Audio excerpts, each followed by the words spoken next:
अक्सर ना जब हम किसी विशाल इमारत को ढहते हुए देखते हैं तो ऐसा लगता है कि ये अचानक हुआ। मतलब एक जोरदार धमाका हुआ, धूल उड़ी और सब खत्म। हाँ बिल्कुल। और इंजीनियरिंग की भाषा में कहें तो हम बस उस आखिरी झटके को ही दोष देते हैं। सही कहा।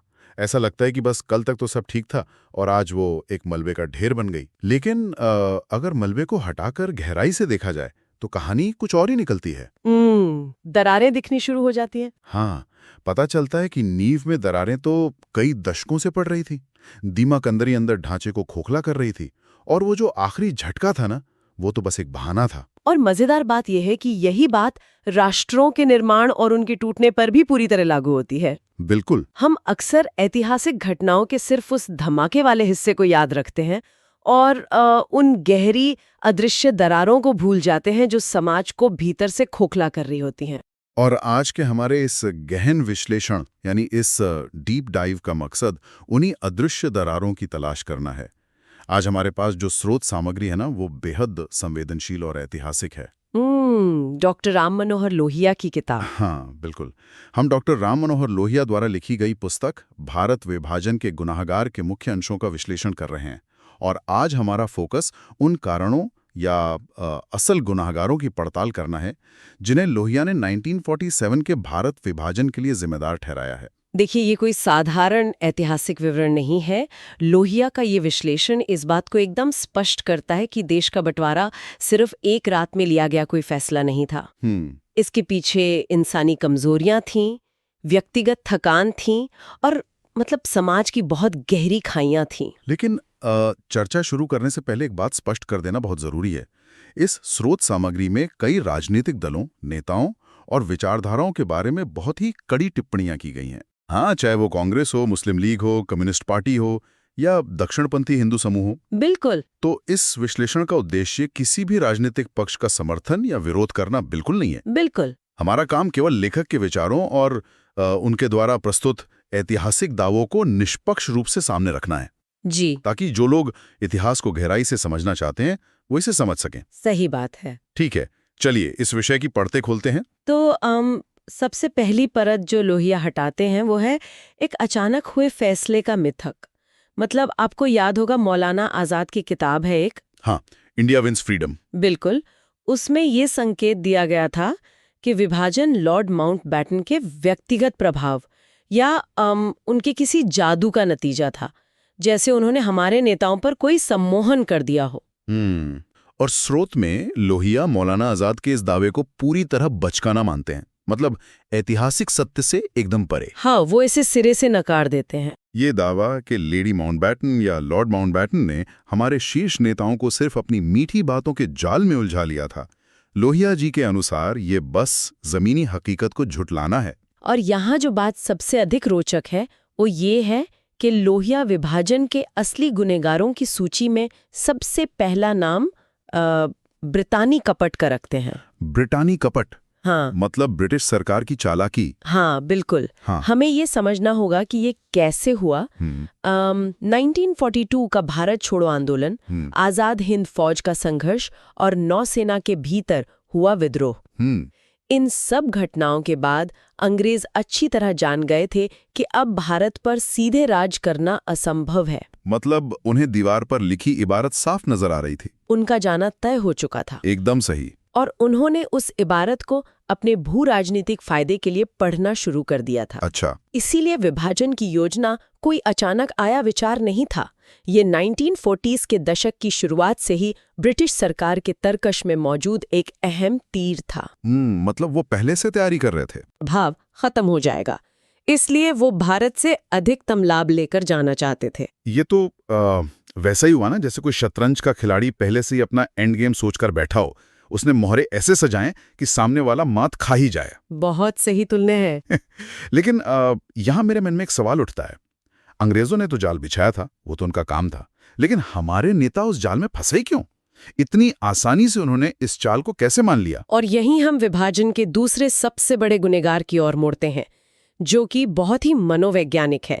कांग्रेस नेतृत्व की थकान और उनकी ढलती उम्र। थकान? हाँ, लोहिया का कड़ा तर्क है कि दशकों तक जेलों के लंबे और कष्टदायक जीवन ने इन शीर्ष नेताओं को शारीरिक और मानसिक रूप से निचोड़ दिया था। अब इस थकान को समझाने के लिए ना स्रोत में नोआखली की एक विशिष्ट घटना का बहुत ही मार्मिक जिक्र किया गया है। वो दंगे वाली घटना। हाँ, नोआखली जहां भयंकर दंगे हुए थे वहां की परिस्थितियां बहुत खराब थीं।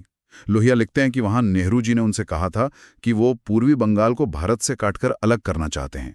और इसका कारण क्या बताया था उन्होंने? यही तो सबसे अजीब बात है। उन्होंने कहा कि वहां का भूगोल, वहां का कीचड़, दलदल, झाड़ियां और परिवेश उन्हें अपना नहीं लगता था। अरे बाप रे, जरा सोचिए, ये कितनी बड़ी और गहरी बात है।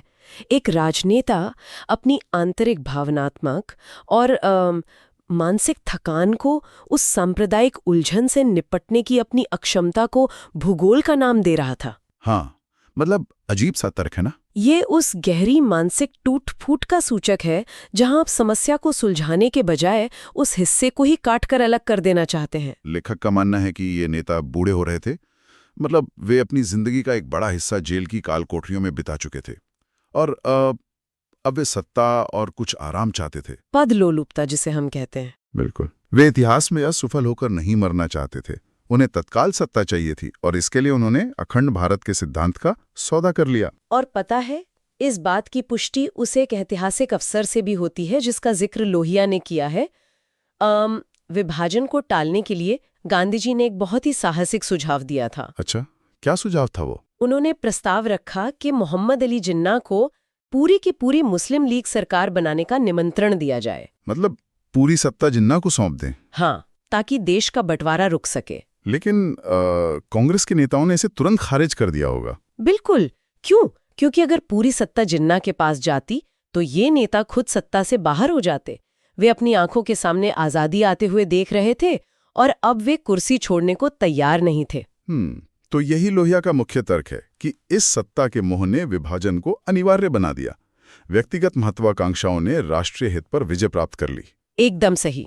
लेकिन क्या हम उन नेताओं पर बहुत ज्यादा कठोर नहीं हो रहे हैं? मतलब?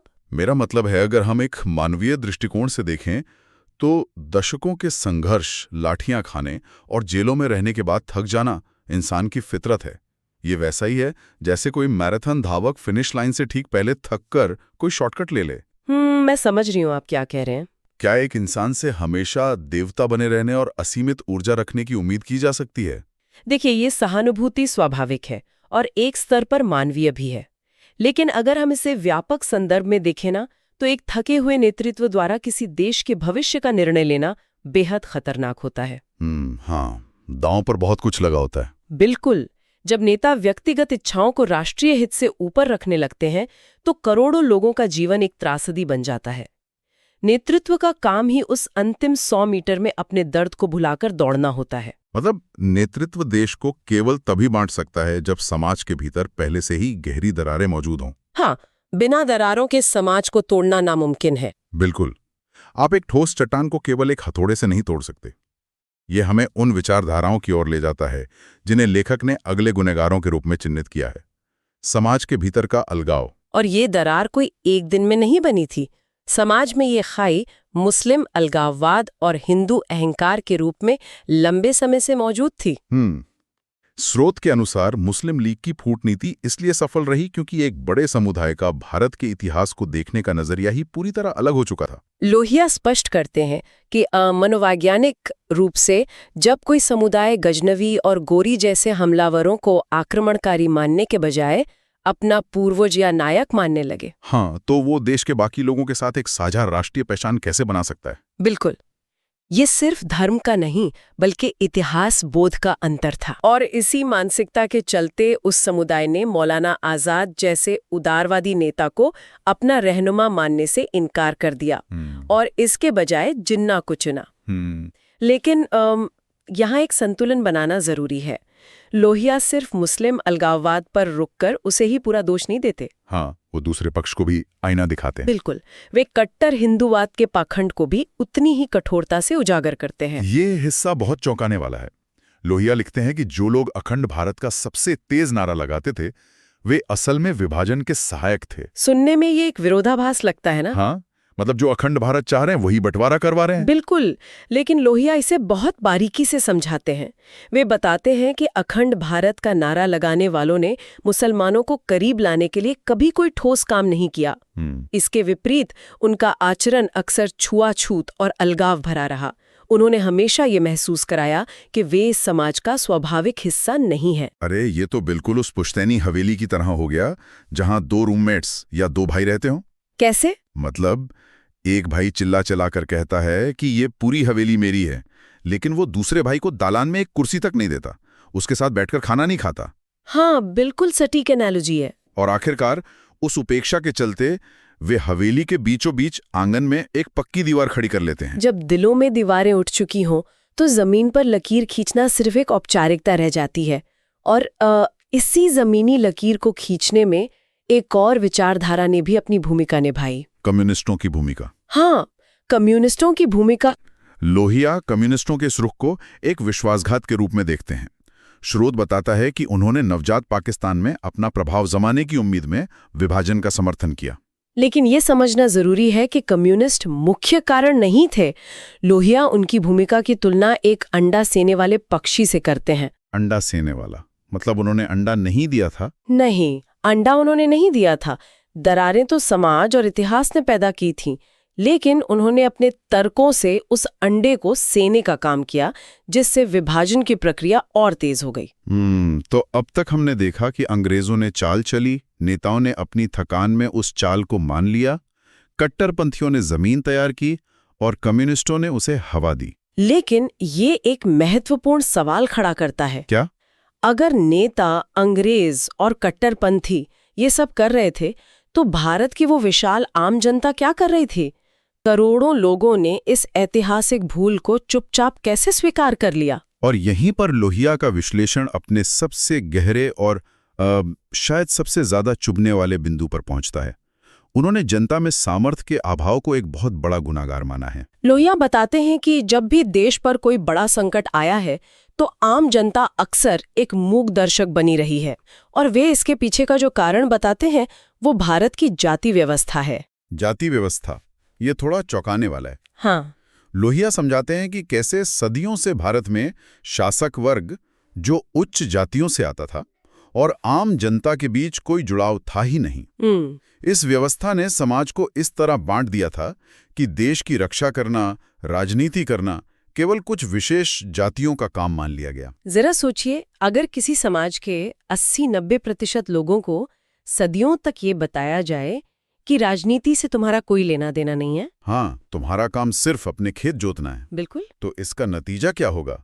उस जनता के भीतर देश को लेकर कोई राजनीतिक चेतना विकसित ही नहीं होगी। स्रोत से ये तथ्य भी सामने आता है कि आजादी के आंदोलन में सक्रिय रूप से भाग लेने वाले ज्यादातर उच्च जाति के थे, क्योंकि आम जनता को तो सदियों से इन सबसे दूर रखा गया था। इसीलिए जब विभाजन जैसी त्रासदी सामने आई, तो उस आम जनता के पास उसका विरोध करने की न तो वैचारिक शक्ति थी और न ही मानसिक सामर्थ्य। उन्हें लगा कि ये ऊपर वालों का फैसला है। लेकिन यहां मैं लोहिया के इस तर्क को थोड़ी चुनौती देना चाहता हूं।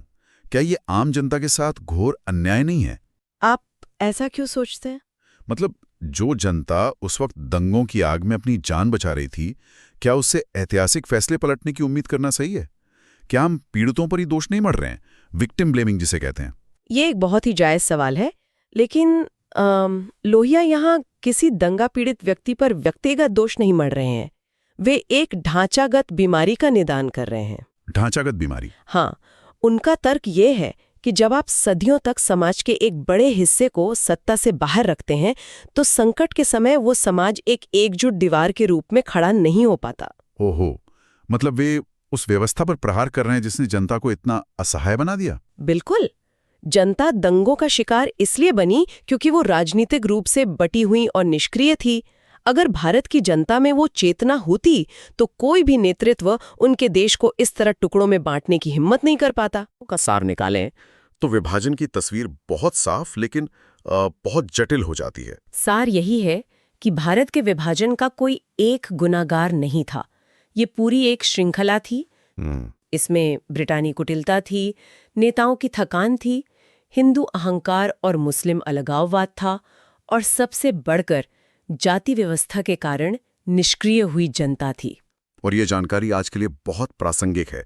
ये इतिहास सिर्फ अतीत नहीं है। हाँ, ये हमें आज भी बहुत कुछ सिखाता है। ये सिखाता है कि कैसे नेतृत्व की थकान, समाजों का आपस में न घुलना मिलना और आम जनता की राजनीतिक निष्क्रियता किसी भी देश को तोड़ सकती है। ये हमें घटनाओं के सिर्फ क्या हुआ से निकालकर सीधे क्यों और कैसे तक ले जाती है। बिल्कुल सही। इस चर्चा को खत्म करते हुए लोहिया के उस अंतिम स्वप्न और चेतावनी पर गौर करना जरूरी है जो स्रोत में मौजूद है। उनका वो विचार? हाँ, क्या भविष्य में कभी ये कृत्रिम सीमाएं मिटकर एक अखंड हिंदुस्तान फिर से बन सकता है? यह एक बहुत ही गहरा विचार है। यदि विभाजन का मूल कारण लोगों के दिलों का अलगाव और थकान थी, तो क्या नई पीढ़ियों की ऊर्जा, इतिहास की सच्ची समझ और सांस्कृतिक मेलजोल कभी उस ऐतिहासिक भूल को सुधार पाएंगे? ये एक ऐसा विचार है जिसे श्रोताओं को अपने मन में टटोलना चाहिए। बिल्कुल। आज के इस डीप डाइव में शामिल होने के लिए शुक्रिया।